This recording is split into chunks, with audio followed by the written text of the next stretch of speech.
Criswell, I appreciate you being here today. My colleague from Tennessee, Congressman Tim Burchett, had asked you about funding for illegals, those who have come into our country, entered our country illegally, and who were present for some of these storms. And under oath, you stated that only American citizens could apply for additional funding through FEMA. Do you stand by that?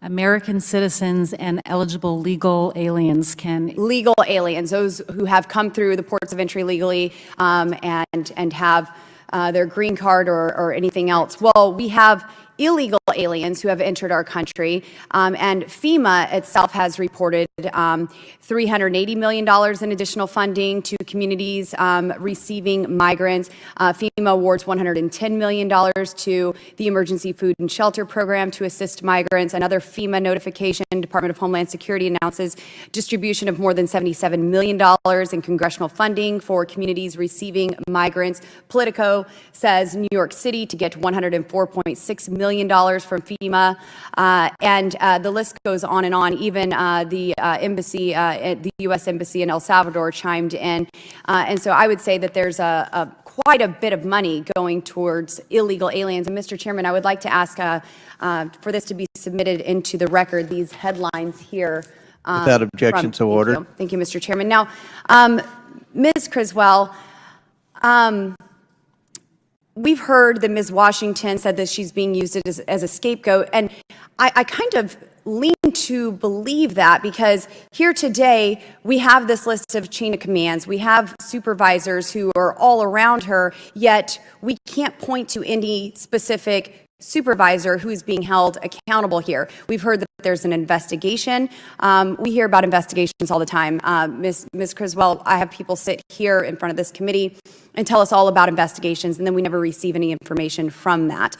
We have seen the devastation of American citizens who have been impacted by these hurricanes, and they want answers. So is Ms. Washington being used as a scapegoat for carrying out the directive to not go to homes with Trump signs? I received information on November 7th that there was an employee that had directed homes with Trump signs. Correct. Avoided. And you terminated her, but are there others who are going to be held accountable? Now, let me ask you this. Okay, you have the investigation that's been asked of you. What are you going to do to preserve this investigation and ensure that it continues in the next administration? We will fully cooperate with the IG if they choose to take on this investigation.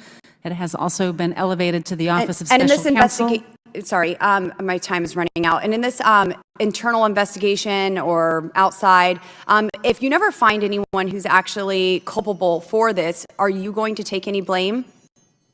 We are conducting ongoing investigations. Are you going to take any blame if no one is found? If no one is found? If we find anyone that has been violating the way we deliver assistance, I'll move on. I'm sorry, you're not answering my question directly. So this is a culture that the Biden administration has allowed to cultivate as, and I believe that you are a part of this as FEMA, and I would hope that you would take responsibility for allowing your employees to discriminate those who they help based on politics, rather than just dismissing it on an investigation. Now, are there barriers within FEMA between public and private partnerships or relationships, or is FEMA only focused on blocking resources from Trump supporters? Can private citizens help in an emergency?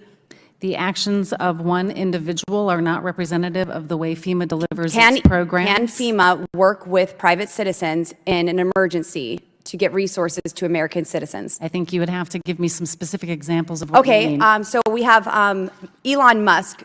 He said, quote, "My blood is boiling." Mr. Chairman, I would like to submit for the record this article that was printed in regards to Elon Musk is being furious over FEMA blocking SpaceX engineers from Without objection, to ordered.